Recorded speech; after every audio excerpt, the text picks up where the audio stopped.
Mən həyatımda 50 qram araq içməmişəm. Mənim dilimə siqaret dəyməyib.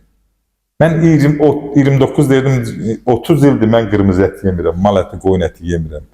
Mən gündə 2 dəfə qidalanıram. Çünki Yapon alimi Dave Nobel mükafatı aldı ki, səhər, axşam qidası arasında 10 saat fərq eləndə xərçəng xəstəliyinin onu orqanizm özü təmizləyir özündən. Yəni söhbət formalaşan xərçəngdən getmir. Və bu baxımdan da və bol miqdar su içirəm.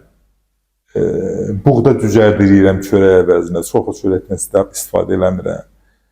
Yəni bol miqdarda meyvədən istifadə edirəm.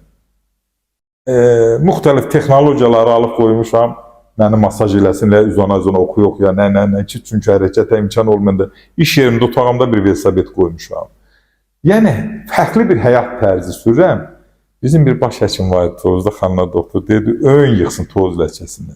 Ay, sən bizdən nə qədər çox yaşayacaqsan ki, bu əsrikdə bulağın başında bu quzunun şababını yemirsən. Dedim, ön yıxsın. Mən çox yaşamaq üçün yemirəm.